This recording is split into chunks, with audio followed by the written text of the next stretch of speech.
Greetings and welcome back to the Osha Cerese Show. I am your host, Osha Cerese, and this is where culture meets coaching, where healing meets headlines, and where we utilize alchemy to transmute gossip into growth. Welcome back, y'all. If you have not already tuned in, joined, subscribed to my YouTube channel, that is where this show lives. You could be watching it on another platform right now, but go ahead and mosey on over to YouTube, youtube.com/Asha Cerese, and hit the subscribe button. Also hit the notification button. This is a weeknight, late night pop-up show. So you never know when I'm going to pop up. So you want to keep those notifications turned on. Thank y'all for pulling up. I appreciate you. Um, Again, I'm Osha Cerese, certified life coach, experience curator, and dream doula, supporting you on birthing your ideas into reality. And I appreciate you greatly for pulling up. Um, Forgive me for being, being MIA. I ain't gonna say MIA, but I was supposed to be doing my show every night, y'all, during the week. Y'all know that. I've been showing up. But the past couple weeks have been a little busy, so forgive me. I did not do a show last night, even though I told y'all I'd be back because I didn't do a show on Tuesday. But for very good reasons, forgive me. But we back. So cheers to a great episode 57. Episode 57, y'all.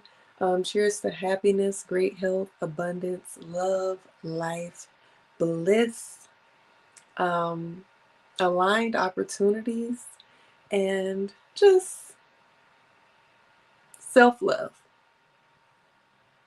Cheers. Mm, Fruit punch, drink of the night.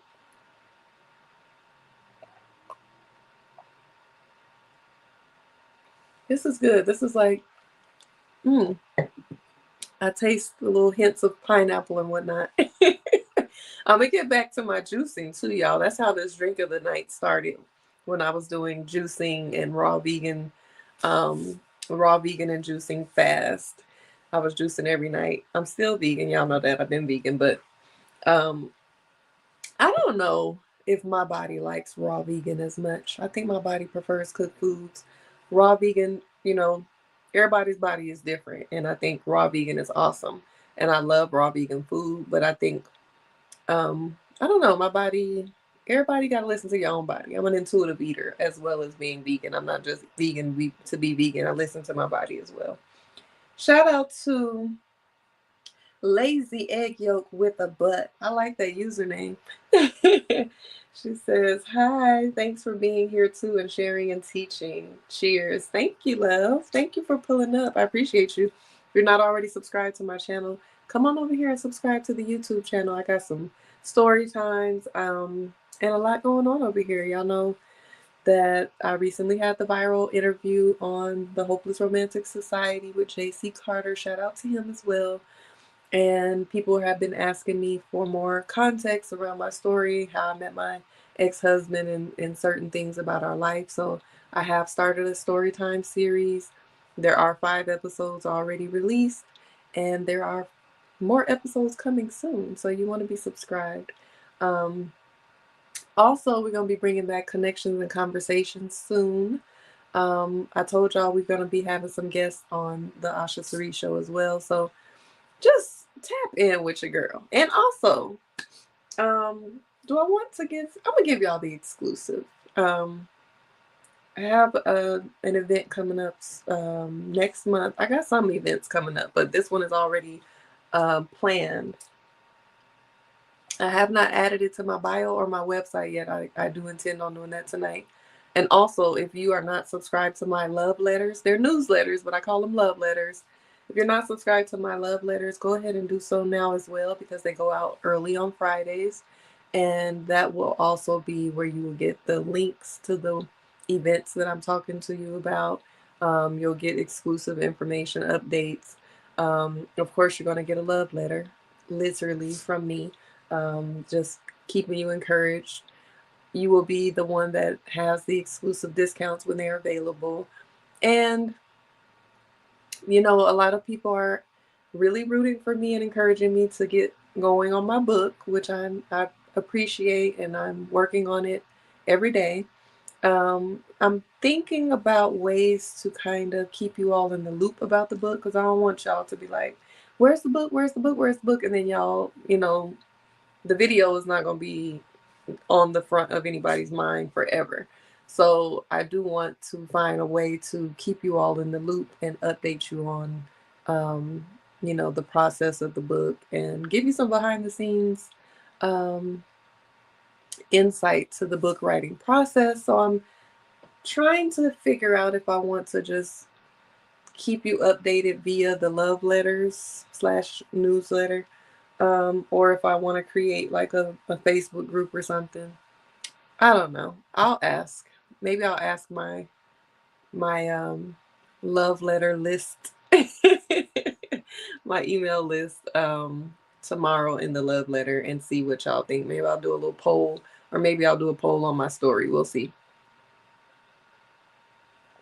Anyway, I hope y'all are having a wonderful week. Oh, I said I was gonna give y'all the exclusive. If you're here, you'll know it before anybody else. But we have a great singles event coming up May 16th. So save the date if you're in the Atlanta area, if you're not too far, or if you want to fly in, come fly in and come through. I have teamed up the Intentional Love Collective. We've teamed up with the Original Cowboy Club. Shout out to Latrice, aka L Monet 444, aka Latrice Monet.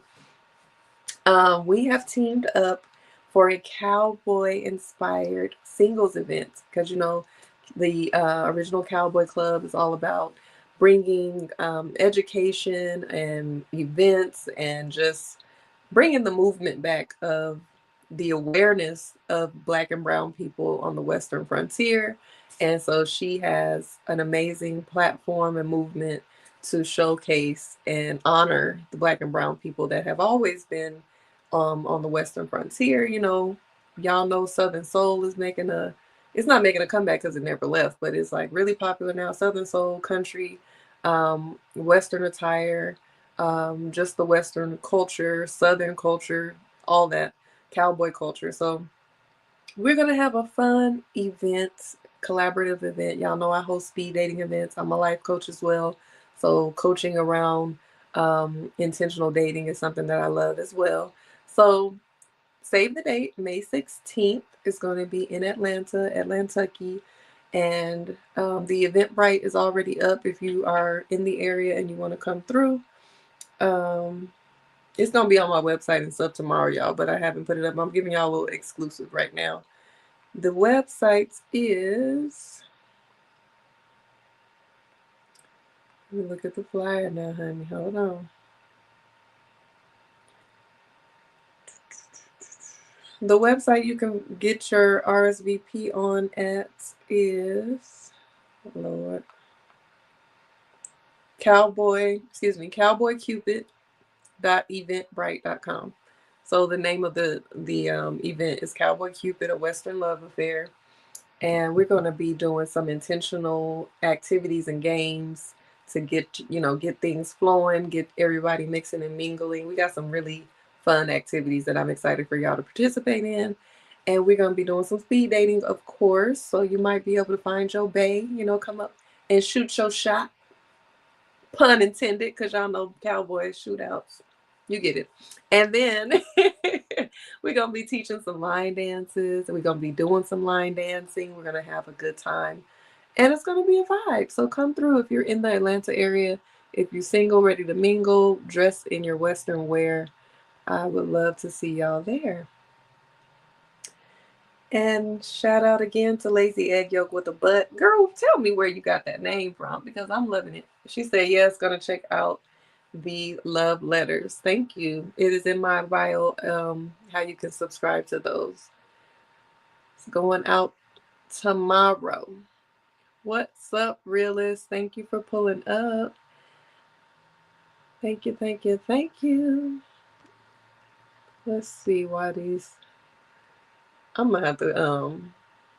So what's this about speed dating? Yes. So I don't know if I've talked much about it on my YouTube channel or whatever, but I actually got into hosting speed dating and singles mixers back in 2012. That was actually my first experience into entrepreneurship. It was a collaboration between not a collaboration. It was actually a business that me and my best friend at the time did called the Love Nurses. We're both nurses. At the time I was married, she was in a relationship, and she actually brought the idea to me because she had I don't know what sparked her interest in speed dating. There was a lot of speed dating going on back then. And so she was like, we could do this. So I started doing my research about it. I liked the idea. I came up with the name. We came up with the tagline. What was the tagline? The Love Nurses. Let me see if I can find it, because I put a lot of work into branding that business. But it's been so long. I don't remember, honey. But anyway, we ended up doing one event together before we went our separate ways because of some personal reasons. But I ended up continuing to do the speed dating. So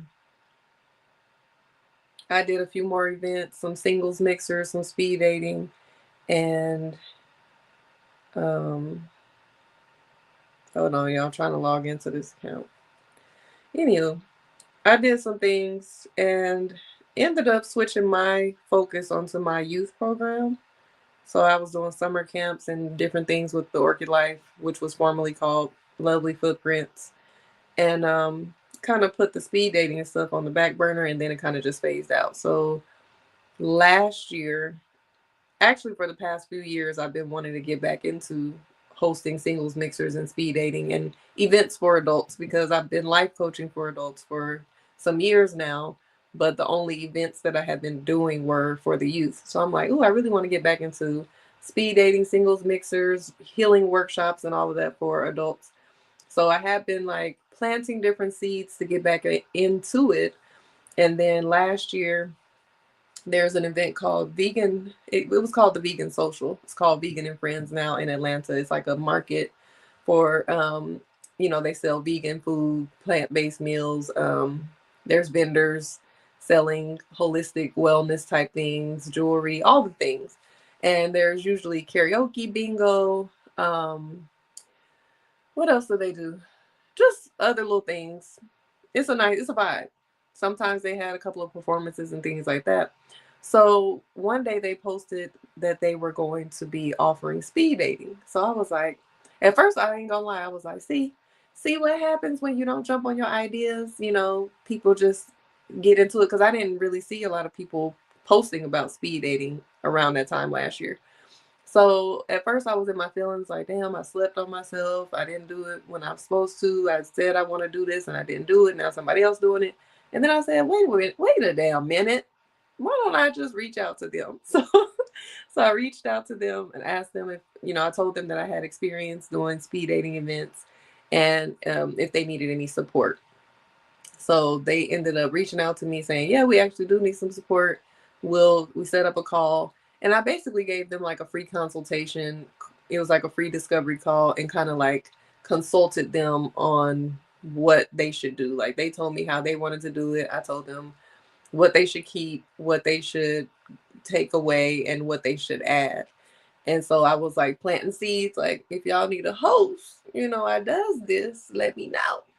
And so they was like, oh, we already had a host in mind, but we'll reach out if we need anything. Thank you. We appreciate it. Blah, blah, blah. Boom. Didn't hear from them for a couple of days. And then I did hear back, and they invited me to co-host with the founder of the Vegan Social, which is the name of it at the time.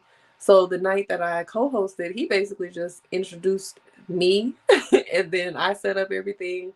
I brought the icebreaker cards. I set up the system on how they sign in and all of that. And he just let me do what I do. So they were like, we really like you. We want to see if you want to come on. So I started hosting the speed dating at Vegan Social / Vegan and Friends, all for the last half of last year. Um, so of course, I don't want to just limit myself to one event. So I've been working very diligently to get back into hosting at different places, and I'm excited. So we got the first one coming on May 16th, and we have some other ones coming. I might end up having some before that because I'm really working on a lot of things behind the scenes. So speed dating is basically just you come out singles. I set it up where the men are sitting on one side, the women are sitting on the other side. Women, you pretty much just stay seated in your spot. You get to stay seated in your feminine energy and just be, you know. Always provide some type of icebreaker card on the table so that you're able to, have those conversations without that awkwardness. And the men are the ones that do the moving. So after whatever designated time that I set based on the amount of people that are participating, you have your date, your mini date. You can just go off the dome and talk and have a good time, or you can pick a card and choose an icebreaker question or two and kick off the conversation in that way. A lot of people, when they hear whatever time I set, sometimes they're like, oh, that's not that seems like a lot of time. And I'm like, I promise you, by the time you get into your date, you're going to be like, I need more time. And every time it never fails. They do not want to move. When I say, all right, time to switch, people get into those conversations because that is what people are missing. People are missing the meaningful conversations, the connection, in-person connection, getting out there. Like, you got to exercise this muscle when it comes to dating. I don't call myself a relationship coach or a dating expert, y'all. I am a life coach, and I think that life coaching applies to a lot of areas in life, including dating, and it trickles down into how you date and how you choose and how you vet and all of those things. And then with the event experience curation, um, I just know how to set a vibe. I know how to set the tone, allow people to feel comfortable, and it's always a vibe. So I'm excited for y'all to come out if you're in the area. And Miss Lazy Egg Yolk with a butt says, wow, I wish I could go to the speed dating from New York. See, let's just speak that into the universe that I will be able to offer speed dating events and different things in different cities. Because I've done it before, not speed dating, but my youth program. I live in Georgia. I've been able to have multiple fashion shows and summer camps and everything in Colorado since I've moved from Colorado. So I do know how to do events in other states and other cities, even if I'm not there. Um, so let's just put that in the air that that's going to be something we do in the near future. Rilla said you be into a little bit of everything, huh? That's dope. Yeah, I'm definitely a multifaceted, multi-passionate, multi-hyphenate. I just can't stay in one box. But it all comes together. It all makes sense. We gonna put it all together and make it make sense because it really does.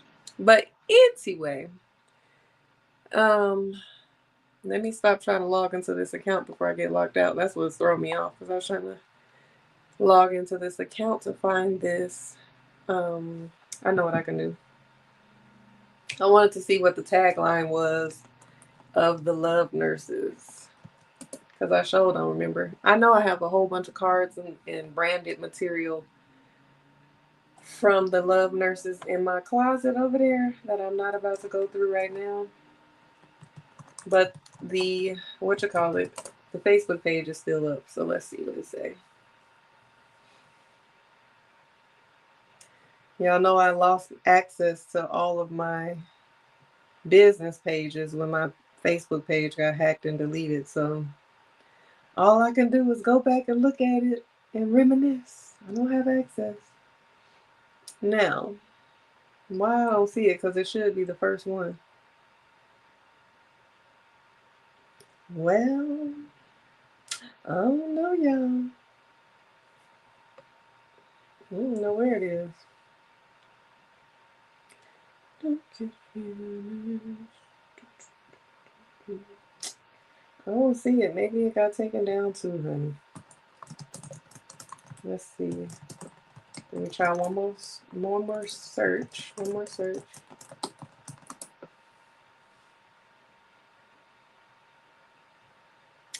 I guess. I don't know. Anyway, I'll tell y'all on another day when it comes up, when I find it.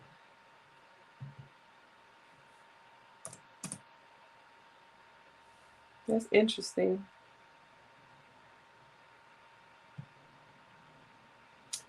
Well, I'll tell y'all later. But anyway, The Love Nurses was the name of the initial show. I mean, the initial speed dating and singles business. And we did together. We did. I'm gonna have to. I'm gonna have to do a story time of the first event that we did. But anyway, it was we put on a show, honey. We thought we was about to be packed out. We had over overestimated ourselves, I guess. We was spending money too. Mind you, during this time is when I first the planning stage. We had started the business, and then something happened in my marriage where we were separated out of the blue. So during this time of separation, I was staying with my best friend who was also my business partner. The short version of the long story is a lot of money was being spent out because I had a little bit more access to my money because I wasn't paying my high rent. I was just paying to rent some space in her place. And we were doing radios, commercials, hunty. Radio commercials on the radio are not cheap. We were spending money. We had radio advertisements. We had printed all these flyers. We was going door to door with the flyers, old school. This was back in 2012. And what else did we do? We ended up booking the Denver Improv. So the Denver Improv is like the most popular comedy club in Denver.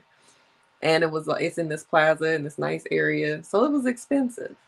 And I didn't tell them. My best friend at the time told them we could pack the whole place out. She's like, okay, how many people can fit in here? It was a large number, hundreds. And we basically had to pay enough money for each person to have a drink, maybe two. And we were supposed to recoup that money on our end from ticket sales. So back then, which is a common problem for most singles events and singles businesses, most of the time more women come out. Now I feel like speed dating has made a comeback. So I somehow, got in alignment with getting back into it before I knew it was making a comeback. But it has made a comeback, and I noticed that men are coming out just as much as women. It's not, I haven't really faced too much of a problem, knock on wood, with having a balanced turnout. And but honey, for that first event, it wasn't nowhere near the hundreds of people that we were supposed to have filling in this damn Denver Improv. So we had hired 3 comedians to perform. I don't remember if we paid them.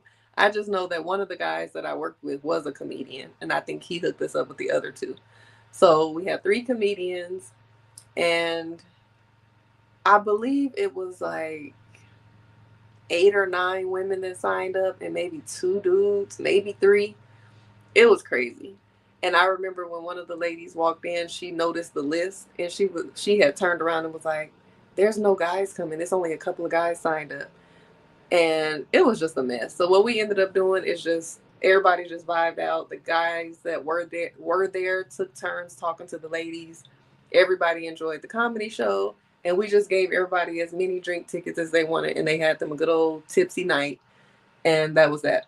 And so I went on when we went our separate ways. I did do a few more events. I have one event that I had was um, there was a successful couple that went on to be together for a while. So, um, it's fun. I tried to do an LGBTQ plus. Back then it was just LGBTQ um, speed dating event, but that's not really my area of expertise.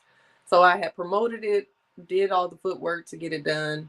But then I ended up asking this lady that I knew who was in the L department, um, if she wanted to host it and take over and kind of like make the money from it, do what she wanted to do with it. And that was that on that. So I'm not new to this. I'm true to this.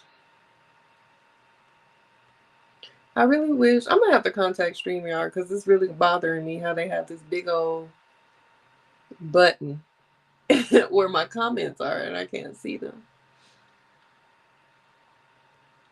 Okay, I already saw that. All right, so let's get into the topic, y'all, because I'm just yapping as I do. I'm a yapper, certified yapper. So as you know, it is National Stress Awareness Day or Stress Awareness Week month. It is National Stress Awareness Month. I'm sleepy, y'all. I'm not tipsy or high. If that's what it appears, I'm just sleepy. But it is National Stress Awareness Month. And so today I had wanted to talk about this yesterday, but I wasn't able to get on last night. And I want to talk about, I want people to stop stressing about being single. I've been talking about this for a while. Y'all don't be listening to me, but I'm gonna talk about it again. A lot of people are out here stressing and very depressed and very heartbroken and down and out and grieving the fact that they're single. And I'm not judging and I'm not shaming and I'm not criticizing. I'm just saying there are other ways to experience this season of your life. And so I just wanted to talk about that. And then we'll go into some other things that have just come up this week that align with that topic. So, as y'all know, or maybe you don't know, but I have a 6-week healing workshop. It was originally called How to Beat Single. That's why this journal is also called How to Beat Single. The journal came first, actually, and then I built the course or the workshop around the principles and the exercises in the journal.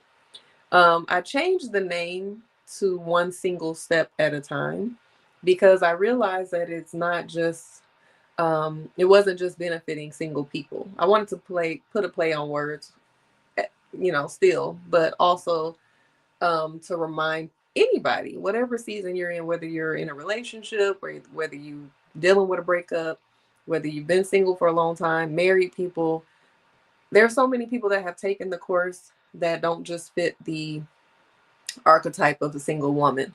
I've had men take the course. I've had married women. I've had women that are freshly getting a divorce, going through a divorce breakup, and I've had people that have been single for a while to take it. And they've all had wonderful results after doing the work that is in the course. So that is what I recommend for people who are just not really content in their season. And I don't want to use content as like a complacent word, but just like grounded and have a certain level of acceptance for where they are and being able to find joy in spite of, your relationship status, realizing that you are whole and that your value is not reliant upon your relationship status. So that is what that course is for. And like Rilla said, lonely and alone are two different things. Absolutely. A lot of people are dealing with deep loneliness because they are alone. And you don't have to go through that. You can be alone and have a whole, fulfilling life. So, in One Single Step at a Time, we do the work that is needed to kind of unpack some of the things that people carry from one relationship to the next. But it's not necessary. It wasn't designed to be like this is what you do so that to prepare for your next relationship. But that is a byproduct of the course. It definitely does help you to prepare for whatever it is that you want to do next or whatever you want to do now. Um, it's not just designed for that, like, oh, take this so that you can be ready for your next person. No, take it so that you can be happy with yourself right now in this moment and accept yourself as you are. So I always recommend that that course is 6 weeks, it's guided. It also comes with the journal. And we do a lot of deep work. And by the time you're done with the 6 weeks, sometimes people don't want to stop, seeing me, and they continue coaching sessions just to keep themselves accountable and work on their plan of action for the future. And that's good too. And some people are like, after 6 weeks, you got me together. I am ready for whatever. There have been some people that have taken it while they're in a relationship and realized that the relationship doesn't really align with what they need and who they are at the moment, and they've decided to uncouple. And they felt like that was the best decision, or maybe they were in a, toxic relationship and they weren't able to find their way out of it until they did some of the work that's in the course. So different dynamics, different outcomes. But some of the ways that I wanted to, a few tips, a lot of these tips are in the book, in the course, you know, we talk about in the coaching, but just to give you some tips, some takeaways of how to stop being so stressed out about being single. Um, for one, acceptance, like I just said, acceptance of, this is where I'm at right now. Not worrying about where I once was or where I might be, but just being present and accepting the reality of your situation right now. Um, if it's something, sometimes people are stuck in the past, and sometimes people are just all the way projecting into the future, and they don't really have an optimistic view of the future or realistic view of the future. So if being stuck in your past, meaning you're still grieving a relationship that didn't work, you're heartbroken, you're upset about the things that you've once been through. Everybody has a story. I'm not the only person that's been through some things with their exes, and I've been where some people are, where you just so hurt by what you went through, and you're grieving. You want empathy. Sometimes you want sympathy for what you've been through, or you want revenge, or you're bitter, or you're angry, or you whatever the feelings are. That is why it's necessary to really do that work to unpack some of those feelings that you still have attached to that ex of yours. Because how do you move forward when you still have all of these really tough, deep emotions that haven't been addressed? You can have them, but do you know how to work through them? Do you know how to navigate? um, do you know what to do when these feelings arise? What do they look like? Are they still anger, or is it hurt, is it pain? What is it? Identifying those. And if it's something like where you're just too far in the future, you got to reel yourself on back to the present moment. But if you have a negative outlook on what your future may look like, oh, saying words like, oh, I'm never going to find someone, or you know this is not, maybe it's not in my cards to have X, Y, and Z. If that's what you truly feel is your reality, I can't tell you how to feel, but if you truly do want to have a relationship, even if you're saying the things because you're being realistic and not necessarily pessimistic, like maybe you've been out here dating, maybe you have had come to Jesus moment, or a moment of realization with yourself, and you're basing it off of whatever information that you have, and you're like, based on what I'm experiencing, or how I'm feeling, it doesn't look like this is in my future. But if it's something that you really want, maybe just reframing it and not speaking that into existence, even if you have come to the conclusion that it's a possibility that it won't happen. Just reframing and just saying that, you know, you are open to whatever your future has to offer to you, and you invite the love that you desire. Affirmations are always going to be a good tool to tap into when it comes to reframing your narrative about your future when it comes to relationships. And speaking of reframing, like reframing this season in your life as sacred, and not like, oh, this is devastating, this is so hard. And I say it sometimes too, like, all right, now I'm tired. I get it. I do the same thing, but also honoring this season as well. Not treating it like it's a waiting room, or a moment of just, I'm waiting on this, I'm waiting on this person, I'm waiting on this time frame, um, I'm waiting to lose weight. I'm waiting to get this job. I'm waiting, just waiting, instead of living, instead of being, instead of trusting, waiting for this person to come to change your life all of a sudden, waiting to be saved, waiting to Um, I'm so sick of Amazon. I'm sorry, I just got a message from Amazon. Waiting to go out and take yourself out and have certain experiences in your life because you're waiting for this partner.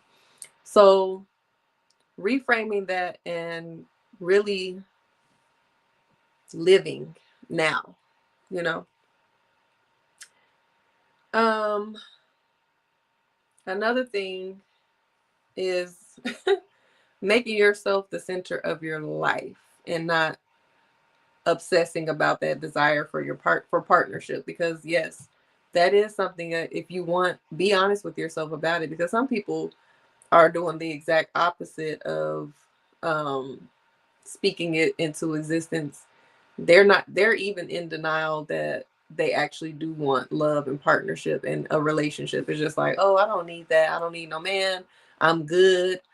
And maybe so, maybe you are good, maybe you don't necessarily need a man, but you might desire a relationship and you're either in denial for yourself, with yourself, or in denial when you speak to other people, like in denial outside, not wanting out loud, not wanting anybody to know that this is what you desire. So being honest with yourself about that, but centering yourself in your life, like you're the main character, you're the one that, you know, has to live this life. When you are at the end of your life and you look back on how it was, were you just sitting around waiting to be saved? Were you waiting on the perfect person? Were you waiting on the perfect situation? Um, or were you living? Were you doing things? Were you getting out there? Were you finding joy and finding bliss in your life? Were you nurturing other friendships and partnerships? And I understand that none of, you know, other friendships, family, nurturing things outside of romance is not the same, but also not doing anything is going to have you sliding down the wall feeling like you depressed because you by yourself. Speaking of joy, creating rituals of joy, literally I have a whole series. I got to get back on that too, because I think y'all need a little bit more inspiration. But I used to do a solo date series on Instagram. Um, but taking yourself on dates and traveling solo. Like, I haven't done too much solo traveling, but I am so open to it. Like, even when I went to Brazil, it wasn't per se a solo travel because I went and met my friend, but I did a lot of solo activities while out there. I took myself out several times, even at night, walking around at night. I don't know if it was dangerous or not, but I was outside, um, walking around, going to different restaurants, and just enjoying the people. I went to the beach a couple of times by myself. I went to the market. I just really got into the culture, and I would love to, you know, do more traveling. I think it's something that people should get into. What's up, the word? Thank you for pulling up. The word 9% is in the building. Let's see what you said right here. Okay. So, solo traveling, going on dates. Some of the solo dates that I put on Instagram last year, of course, I love a good restaurant, honey. I don't need no whole bunch of people to go take myself out to eat, and order the things. Like, don't be in there trying to be cute. Order your things, order what you like, enjoy the moment. Don't be on your phone the whole time. People watch. If it's nice enough, sit on the patio. If you feel awkward sitting at a booth or a table by yourself, sit at the bar. Go out and get dressed up, be cute, and go out and take yourself to get you something to eat. Don't, you know, sometimes we quick to go ride out, and with being vegan, it's not as easy to go to a drive-through, but like go into a drive-through, sit in your car, eat by yourself. Like, no, put your clothes on and go in that restaurant and have you some food. Um, what else did I do in my solo? Okay, there's this event out here called Controllerize. It's on a Monday night, and they basically have like video games, coloring. You can do like color book sheets that they have, coloring book sheets. They play a movie. You wear your headphones, so you have the headphones, and you can change the station on those headphones. So if you want to watch the movie, you can click it to that. There's a DJ in there, so you can click it to the station of the DJ. and there's a DJ on the patio that you can click it to their station. So whatever vibe you own, you can get into your vibe. I don't know nothing about video games. So when I was there, I got my stool. I went around and got my little coloring sheets. I got my stuff. I had my headphones. They were playing Belly that night, screening Belly. That was, I think I didn't watch Belly probably at least 10 times. I still don't know what it's about. I got to look at it again because I don't, did he get hired to assassinate the man? I don't know. I don't know what the damn movie is about, but we watched Belly. I colored. I talked to a few people in the area, and then the DJ was rocking. So I got my ass up and I danced by myself on the dance floor and had a good ass time. And then there was a food truck outside. Did I get to eat? Yeah. I don't remember what I ate, but it was vegan. It was good. The drink was real good. I had a good time. Monday night vibe, cool. Also last year I took myself to, there's an event called Skip Day in Atlanta Skip Day, Adult Skip Day. It's a outdoor event. It's on a Friday, like every third Friday or something like that. It's a day party, but it's on a Friday, so that's why they call it Skip Day, because if you have a regular traditional job, you gotta call off or you gonna come right after. It's like from 12 to 7. I went to that solo. I want to say I did that twice. I had a good time. Got my drink, listened to the DJ, stood there, mix and mingle with the people, talk to women, talk to men. I remember one man got on my nerves. I had to walk away from him a couple times, but outside of that, I had a good time. Got my little tipsy on, and it was hot, real hot, and that was cool. It was a nice place to meet people too. What else did I do last year? Solo day. Took myself to see not Maxwell. I want to see him this year. Joe and Eric Benet. So Eric Benet and Joe, because Eric Benet opened. Wonderful show. It was at this place called the Maple House Amphitheater out here. They have really good old school concerts or R&B concerts. Got dressed up. It's BYO everything. You can bring your cooler with your snacks, your food, your drinks. I had me some little wine coolers. I had some I don't know what kind of food I brought. Hummus, and I think it was hummus and pretzels and guacamole. Something simple. I didn't do too much. Um you bring your lawn chair. I'm sorry. My allergies are acting up. You bring your lawn chair. I sat there. I think there was some women, a group of women on this side of me, and then like a older couple or something on this side. Had a blast. Eric Benet, great in concert. Not only can the man sing, he's funny as hell. He can really do a one-man show. And Joe, I saw Joe in concert in 2012, and it was one of the best concerts I had seen. He was singing, he was dancing, he was playing the guitar. So I've been wanting to see him again, and that was my opportunity. Great show. It's a few songs that I really love by Joe that he doesn't do on his set, but it was good. So concerts, festivals. I'll go to a festival by myself too. Taking yourself out to eat, going to do something that has activities, like taking a class, like get outside. Go do something. You ain't got to wait on your partner. You ain't got to wait on no homegirls, homeboys, your cousins. If people don't want to go, you go. Take yourself to the bookstore, buy some books, coffee shop, take yourself out. Um, one of the prompts in this journal is to write a list of like dates that you're looking forward to going to when you have a partner. And then the next page is like, all right, take yourself to all those dates that you just wrote out. And I know some things you need a partner. Like if you want to go to a dance class, sometimes they'll have a partner or the instructor will be your partner. So there's no excuses. There's everything that you want to do. I'm sure there's a way to have a solo experience with it. Let me check one thing, y'all.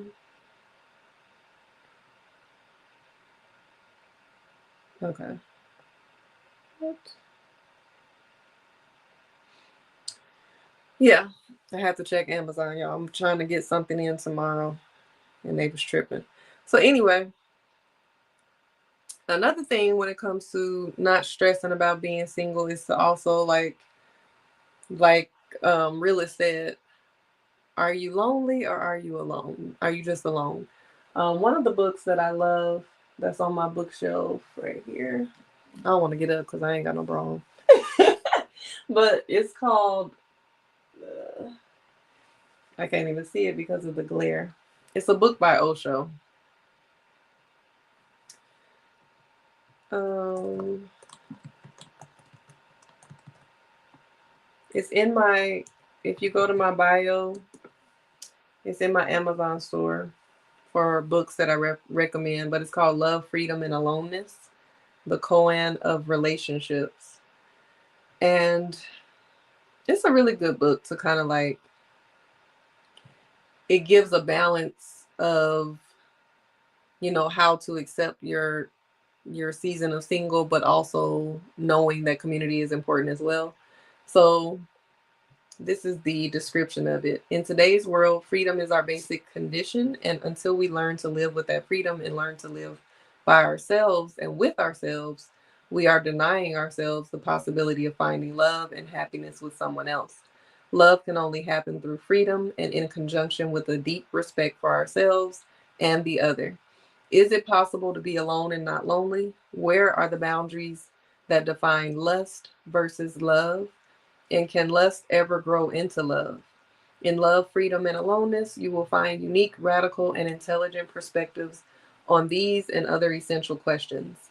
In our ideological world, words that I don't use, um, where old moralities are out of date, we have a golden opportunity to redefine and revitalize the very foundations of our lives.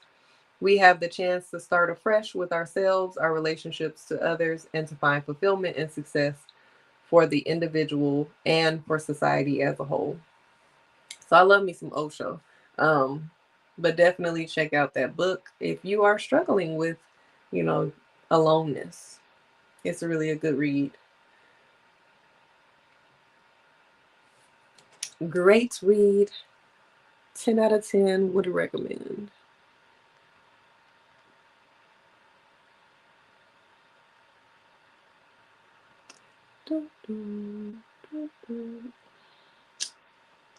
Yes, Belly. I'm gonna have to watch Belly again because I'm confused.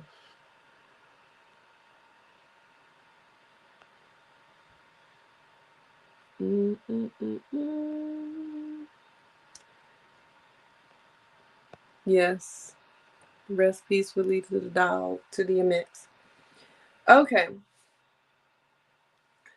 Another thing that is super, super big when it comes to like not stressing about being single is stop comparing yourself to other people's relationships. Um, the main people that be posting all the, and I'm not saying this as a whole, but there's a lot of people that post a lot. They post their highlights, their highlight reel of their relationship, the pictures, the vacations, the family time, and all of that. And they going through hell and high water behind closed doors.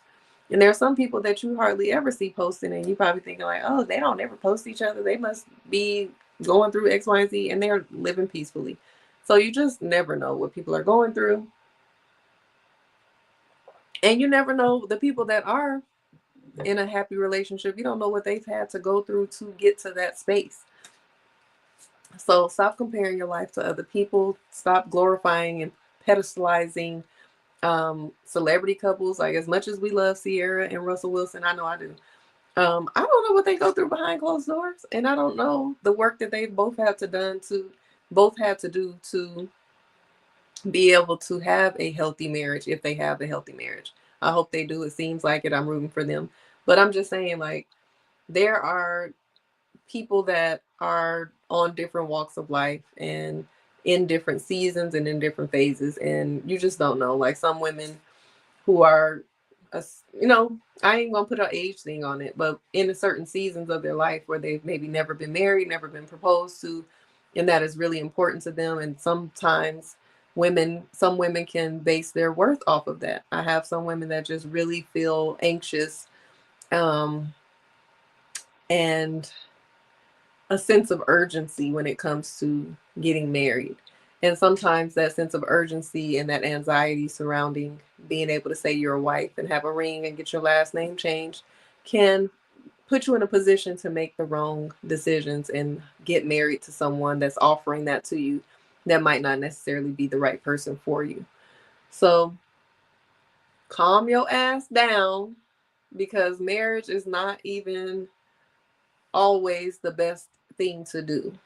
With, you can do it and it be the wrong person, and then you regret it, and then you got to go through the divorce and start all over. So just take your time, stop comparing yourself, and do what's best for you, and stop prioritizing the ring and the last name change and the big wedding and the cake and all of the fancy things over the healthy relationship, the connection, the getting to know someone, the vetting process, um, the family dynamics, how we come together, how do we resolve conflict, the real important things.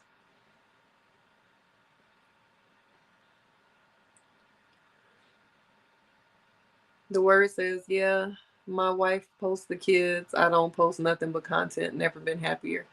Yeah, I could say I've only ever posted my ex-husband, and based on what y'all know, what y'all found out, y'all don't even know the half of it.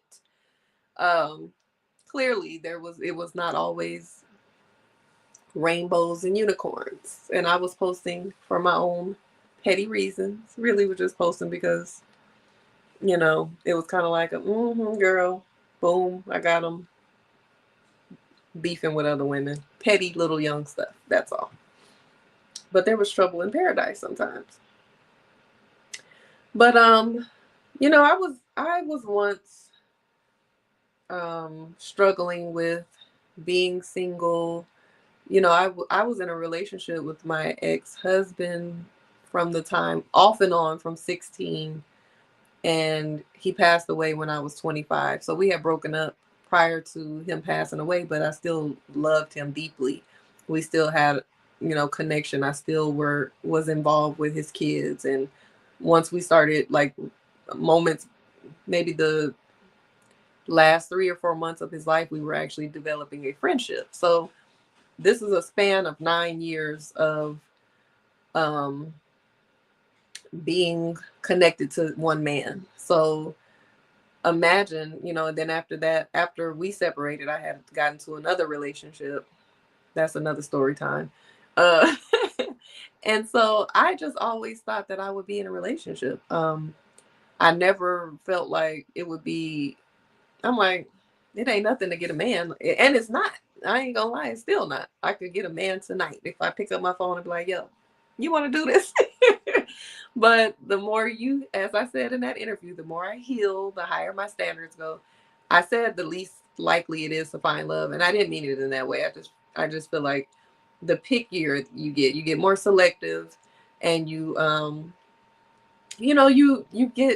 kind of become um very strict about who you decide to couple up with. I'll just say that. So I never thought that I would be single. So I did at one point struggle with that.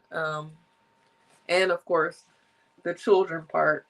I've always wanted to be a mother. My nose is itching so bad, y'all, from the allergies. But I've always wanted to be a mother since I was a baby. I've been a mama. I've been mothering people my whole life. But when I was younger, I'm still young. When I was a child, I was never into Barbie dolls, honey. It was always a baby doll for me.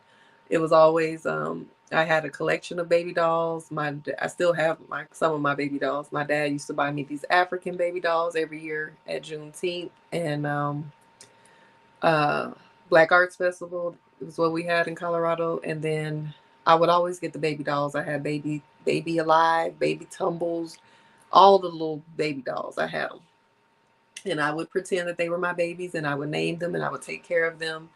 And I just always that was always my dream, to be a mother. My mom had me when she was 22, so I felt like by the time I'm 22, I know I'll be a mother. So that's why, I know people side eye me when it comes to the fact that my ex-husband had so many kids. It was a lot. It was a lot to accept. But I didn't judge him based off of that. And I've always loved kids, and I stepped into that role as stepmother, and it was an honor for me. And I felt like, I'm going to treat these babies like I would my own. I love them to this day. And I'm grateful to have had that experience of motherhood in that way. To love children that are not your biological children as if they're your own is another layer of love. So when I was with my ex, I was willing to have number 9, be baby mama number 7. Ooh, thank you for growth and evolution and protection and safety, Lord. I love you. Thank you. But I was willing. We didn't try. We didn't really try. By the time we started trying, the relationship was about to be over. So I know some people had a question about my fertility. Like, if he had all them kids and y'all didn't have none, you need to go get. Have you heard of birth control? Because I was using it. Definitely had an IUD for the majority of our relationship. But I, I really, really wanted to be a mom early, and the more and more I get closer to 40, it's like in my late 20s and my early 30s, I was like, damn, it's getting real out here. Like, I don't have a relationship. I'm not close to motherhood because I'm not trying to be just out here having kids just to have them. I see what it takes to be a full-time active mother. And I want a family. I don't want to just have kids. So it's important for me to do as best as I can to create that. I know things can change, but it's important for me to give it the old college try. But I used to be very like worried, late 20s, early 30s. Family always stressing you out. Like, when are you gonna have kids? I've even had a family member ask me if I was gay because I ain't have kids, or tell me I need to go to the sperm bank. Like, people be saying some crazy shit. I've gotten into it with someone who's very important to me. Not gonna call them out right now, but they said some very negative things, like cursing my womb, and just people just have really, you know, made my journey of whether or not I'm going to be a mother very rough. It's been a rough ride, but something happened in my, maybe like as I entered my mid 30s, that I was just like, I'm okay. Like, I want children still. I definitely believe that I will have them and I will have my family, but I'm not stressed about it anymore. I changed my mindset around it, and I really looked at the other side of things because it's interesting because I scrolled upon Sheila Marie. She's Ace Hood's wife. Scrolled upon her page, and she was talking about something that I'm getting ready to talk about in just a second. um, Tracee Ellis Ross's interview that she recently had on, in my opinion, with Michelle Obama and her brother, Craig Robinson. And one of the things that she was talking about is that grief comes in different ways. So, like, you could be grieving the fact that you don't have a partner or you don't have children yet. But then there's also grief that comes along with mothers. Mothers can possibly grieve who they were prior to becoming a mother. And one of the ladies in the comments was saying that she often grieves because she became a mother so young that she never got a chance to get to know herself as a woman outside of being a mother. And I do know and have in my circle and in my family a lot of women who never got a chance to experience womanhood and adulthood before they became a mother. Like, they will never know themselves as an adult outside of being attached to being somebody's mama. And so there's grief that comes along with that as well. There's a certain um grief of the unknown of, what would my life have been like if I didn't have children at this age, or um who am I? Who am I outside of my role as a mother? So it's either way you do it, it's gonna be something. So that's a part of, me being more calm about that, and then just also not wanting to just have a child just to have a child, because listening to women who are mothers, and women are being more vocal and more honest about the real feelings of motherhood. Like, yes, they deeply love their children. They would die for their children. They wouldn't change the hands of time to not have their children, but they talk about the lack of rest. Maybe I need my sleep. The lack of rest, the physical changes. Some people have their teeth that didn't got loose. They lost teeth. Their feet got bigger. I already wear a size 12 in women. Please don't get bigger. Breasts bigger. I went and got my damn breast measured the other day, and I heard E's, F's, G's, and H's. I still don't know what size it is, because everybody told me a different thing, but it's big. They're big. So when pregnancy comes, I got to prepare for maybe some I's, J's. I don't know. But body changes, your stomach, the loose skin. Some people say they can't sneeze without peeing now. Blood pressure getting high. So, not saying that I've scared myself out of motherhood. I just know that it's a lot of sacrifice, potential sacrifice, and changes that come along with it as well. So it's not just like,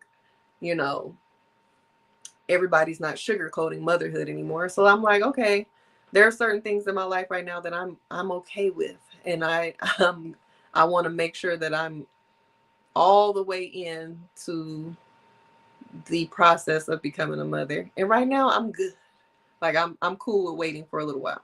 So I just think that acceptance and understanding of, what really being in charge of your decision making when it comes to these life altering changes, marriage, relationships, children, shifts, whatever the shift or pivot is in your life, like really being in charge of, is this the right time? Is this the right move? Do I actually want this? And why do I want it? Knowing your why. But I love the interview with Tracee Ellis Ross. Y'all know that's my girl. That's my friend in my head, my big sis in my head. And she's been very vocal about, her journey of being a woman. She's 52, no children, no partner. And I think she's being more vulnerable. Like, she used to be kind of like more so like I'm good. My life is fulfilled. I don't want anybody just to have them. And she still says that too. But I think she's being more open about the fact that I ain't gonna say bothering her, but it is something that she deeply wants. And it's a little frustrating that she hasn't been able to find that yet. She talked about definitely being whole and fulfilled as a single woman without children, without a partner, having a beautiful life. She'd be outside. She's fashionista. That's my fashion muse. When I put on my vision board of how I want to dress and the style, she's the style icon for me. I love her style. She goes to fashion shows. She travels. She's an aunt. She's a sister. Has all these roles. She's an accomplished actress. She is an entrepreneur, successful entrepreneur with patterns. So she has a fulfilled life, friendships, all the things. But she does not want to just get in a relationship just to have somebody on her arm. She's very intentional with her decision making when it comes to partnership. But she is being more open about, not having the children, not having the partner, how that has made her feel.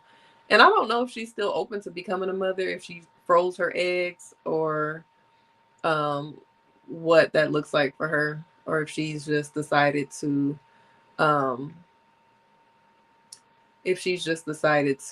be child free or childless. Did I do an interview with her? No, but I would love to. She was on Michelle Obama's In My Opinion. Yeah, Tracee Ellis Ross was on Michelle Obama's In My Opinion podcast with her brother Craig Robinson. So again, she talked about not waiting for the partnership, desiring it, being honest about it, but not waiting for it, like literally living her life, having a full life, doing the things that she do. She also acknowledged the grief of not having certain things, like I said, but also honoring where she is. Like I said, it's a balance. Like, you can acknowledge that, yes, I do want a relationship. I do want partnership. That is something that I deeply desire. I do want to be a mother, but not being sad about the fact that it's not here now. Acknowledging the feelings. Maybe you could be sad about it, but not living in the sadness, not being depressed about it, not being discouraged behind it, not stopping and waiting and stopping yourself from having a fulfilled life because of it. She also talked about that she dates younger men. Now, I've talked about this before just a little bit. Y'all know at one of my speed dating events, I haven't I don't think I've shared my interviews on YouTube. They're on Instagram, but I have them uploaded on what is this? YouTube. I just haven't published them yet. But you will see I'll start publishing some of my interviews that I've done at my singles events. And I interviewed this young man. I be cracking up when I say young man because it makes me feel so auntie-ish. But I interviewed this young man about his experience at the speed dating event that I hosted. But then I was asking him what is his preferred dating age range. And he was like 25 to 40. And I said, well, how old are you? And he said, I'm 25. I said, oh, so you don't mind dating older? He was like, no, not at all. He's like, I prefer that. And he told me, he just feels like women of a particular age know themselves a little bit more and are open to certain things. So I asked him to kind of give some advice to the older ladies. I ain't gonna say older, but women who are older, um, have an age gap or, wouldn't consider dating a younger guy. Give them some advice. And his advice was something like, stop. I really wish I had it verbatim, but it was basically just like be open-minded and don't say no just because out of fear of like whatever you're self-sabotaging or whatever your struggles are with the idea of dating a younger man. Like, just basically try it and see. He said it something more eloquent. I don't remember the words, but I'll publish it and y'all see it for yourself. But with Tracee being 52, I'm sure when she's dating younger men, she's probably dating maybe mid to late 30s and up. I'm assuming. But she was mentioning how dating men in her generation, they're more kind of basically stuck in their ways, closed-minded, not as progressive with their thinking, and a little bit more controlling. But she said that she's not willing to be with someone who has those attributes, and she's not willing to basically raise a man or grow someone up. And it's interesting that she said it in that way in reference to the older men, because usually when we think of can't raise a man, don't want to teach you, put you on game and certain things, you think of the younger men. But she was saying that the younger men are more progressive in their thinking. Like, in her industry, she's around a lot of people that may be a part of the LGBTQ community. She mentioned gender fluidity and different things that, may be in her atmosphere. And she knows that a man of a particular age from a certain generation, he may not be as accepting of that. He may say something that is inappropriate or feel a certain type of way. She might have friends that are in the community. So she just feels like the younger men are more open-minded when it comes to certain lifestyles, certain things. And she has mentioned in multiple interviews that, good sex is important to her, physical chemistry, physical fitness, all of these things are important to her as well. So I'm sure that that's a contributing factor. Not saying that men over 50 can't be fit and get it in and be sexually compatible and vibrant and vigor and all of these things, but I definitely think that those are some of the things she prioritizes. And she did say that she doesn't use dating apps. She said a lot of her friends have had great success with apps, but it's not her thing. So Craig Robinson said, oh, so you date men and you meet men in the wild. She's like, yeah, I meet them at events that I attend, or someone in my circle will hook me up, or she said that she usually meets guys that also have something to lose, that basically probably have a high status, or maybe they're celebrity, or they're, they just have something to offer. So She just said that she's everybody's having the same damn dating experiences, honestly. She just basically said it was it's interesting, but she said that it's getting better. So um one of the other things I wanted to mention from that interview, she was talking about she has a couple of like intimate platonic male friendships, and not intimate when it comes to sex, but just like not just like on a homeboy homegirl level, because like my homeboys are my homeboys. Ain't no damn intimacy. When I'm seeking masculine energy, I'm not seeking that from my homeboys. I'm like, they like brothers, cousins, whatever you want to label it. I know people have their thoughts on that, and especially when you say brother, but it's strictly platonic. um she's talking more so of like a friend that is, y'all not doing nothing sexually, but there's maybe that energy there. So she had like one friend that she says she messages back and forth, or they go back and forth about fashion and clothes. And then there's another friend that she has that she goes to the movies with. So I don't know why they've decided not to date, or why it's not a little bit more than friends, because she didn't say that they were just friends, because she said that once she has a partner that those connections may have to go away, out of respect for her partner. But then she also mentioned having friends of the opposite sex that, would remain her friends. So these little boo things, or whatever she want to call them, that have access to her to communicate in different ways. I think that that's important to talk about too, because like when you're single, um, dating coaches most dating coaches recommend that women date multiple people, kind of like they're calling it now solo poly. It's just casual dating.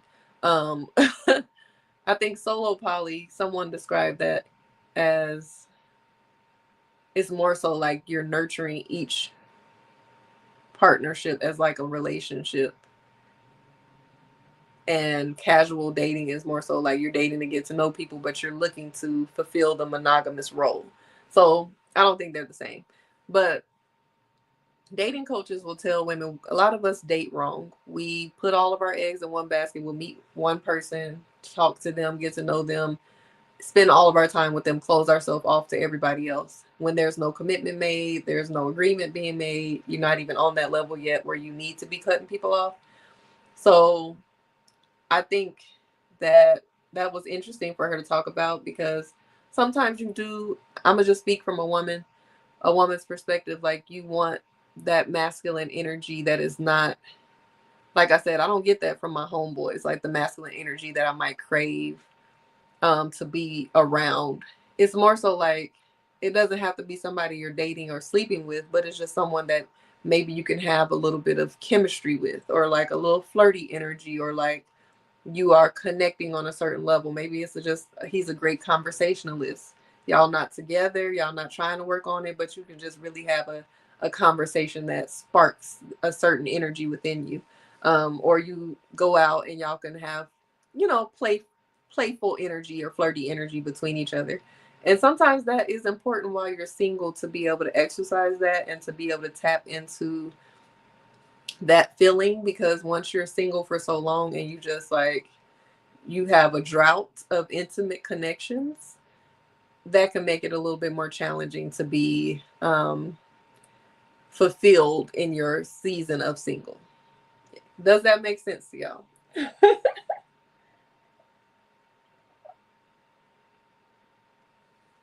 I've been yapping today, honey. That's because I haven't been on for 2 days. I got a lot to talk about. But yes, I think, when you building that little singles roster, that roster you can put in um a couple of people that you could just have fun with and talk to on a different level, or vibe with. So right as I was preparing for tonight's show, actually, I saw this post from a doctor, and she was talking about some of the healthiest clients or patients that she has are single childless women. And that is connected to the fact that we are able to center ourselves, prioritize ourselves, even though we, speaking as a single childless woman, I'm nurturing and taking care of folks all the time. It doesn't just have to be being a mother or a wife, but overall, we're able to prioritize ourselves, set certain boundaries, um, have a little bit less or a lot of bit less stress, and prioritize rest and self care and peace. Um, Married women are often everything to everybody, over functioning, managing homes, taking care of children, not getting as much rest, taking care of the partner's needs, running, doing, just everywhere. That's why it's important to have a village. That's why it's important to have support, um, and be able to be in a position to take breaks and to um, set boundaries. Because no is a complete sentence, whether you married, have kids or not. Like, you have to be able to set boundaries and prioritize your health and your sanity. The other dynamic or the other demographic that is healthy, just as healthy as single childless women, are married men. And that's because of that married woman that is pouring into that married man, that is making sure that he's going to his appointments, that is providing some peace in the home, that is managing the home, that is doing all of these things. They have somebody to balance life with. So it's very interesting how that works, where the single women with no kids and the married men are the top two um, when it comes to health. What are y'all thoughts on that? Because what's happening to the married women and the single men? Somebody's not prioritizing their self and their needs.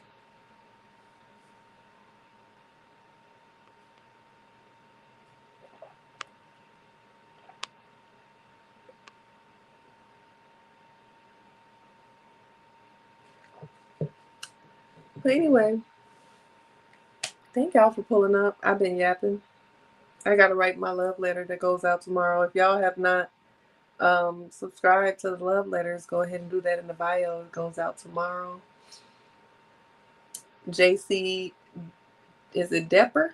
JC Depper says, I laughed, but I know it's true. Yeah. Unfortunate truth. And Realist says, all I know is that peace of mind is everything. Absolutely. That's in my daily prayer. Thank you, Lord, for a sound mind, peace of mind, peaceful home. And it goes on and on and on, but ain't nothing like it. Okay, JC Depper said I said their name right. So thank y'all for pulling up. I want y'all to go ahead and visit OshaCerese.com. I will be updating it soon with some events. I told y'all, if y'all were here earlier, you got a little early access insight to my next event. It will be in the newsletter today or tomorrow. So the love letter. So sign up for the love letters. It's in my bio. Goes out on Fridays. You can always book a discovery call. Somebody booked a discovery call with me the other day, or yesterday actually, and I had to reschedule it because of a sudden thing. That was the reason why I couldn't be on last night too. So wherever you are, you know who you are. I emailed you to reschedule. Hit me back. I want to get you right.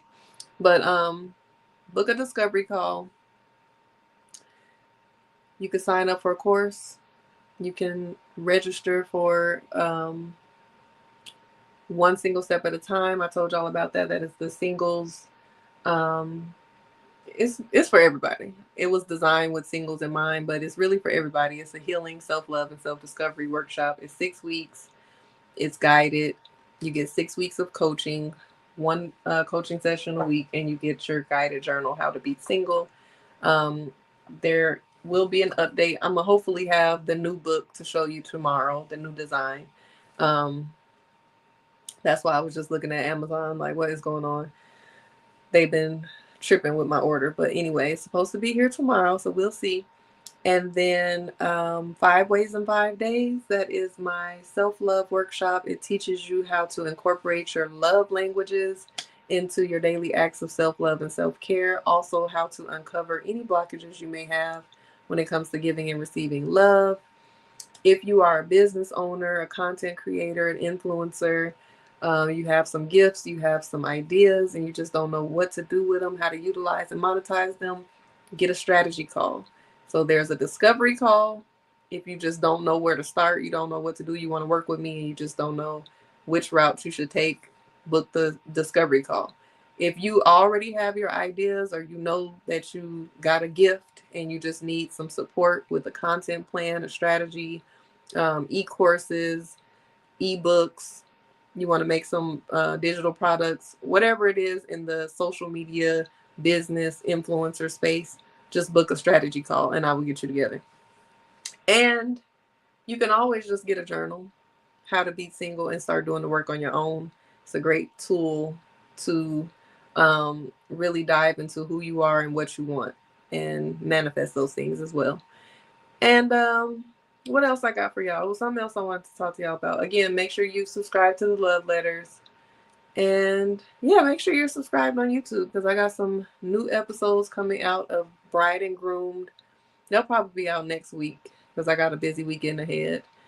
So you make sure you're caught up with that. It's 5 episodes out right now. It's basically the story, the untold love story of me and my ex-husband. Y'all heard about the age gap and me being a teenager when we met and all of that, but it gives you a little bit more context into some of the wild things that I experienced. And it is preparing you to hear more, get a little glimpse into what to expect when I write the book, when I publish the book. So stay tuned for that. Subscribe. Tomorrow, I don't think I have anything going on tomorrow evening, so I should be here on the show. Y'all know the last 2 Fridays have been a little iffy, but we're going to be here. And I want to say it's something else that I want to tell y'all, but I don't know. It'll come to me. Let me give y'all journaling prompts, and maybe it'll come up. So we're going to, let me see. I put down 4 journaling prompts. Let's see. So what are the gifts of your single season right now? Message. What are the gifts of your single season right now? Some may say it's peace of mind. Where are you placing stress or pressure on yourself that you could choose to release? Where are you placing stress or pressure on yourself that you can choose to release? What kind of partner do you desire, and how can you become a match for that now? I always pose the question, are you your type's type? So this dream person that you have in your head, I'm talking to me too. They have all these great qualities. They have all these great attributes. They are this person. They do these things. If you were to see them out in them streets, would they be checking for you? And if not, how can you match their fly? How can you match their vibration? How can you align with the type of person that you desire to have in your life? And who are the people already in your life who nourish you in the ways that you overlook? Who are the people you already have in your life who nourish you in ways that you overlook? That was that for episode 57. Thank you all for pulling up and spending time with me on this late night, weeknight pop-up talk show, the Osha Cerese Show. 57 episodes. That's dope. Yeah, we doing this. So I'll see y'all tomorrow. And I hope y'all have a wonderful rest of your evening. Good night.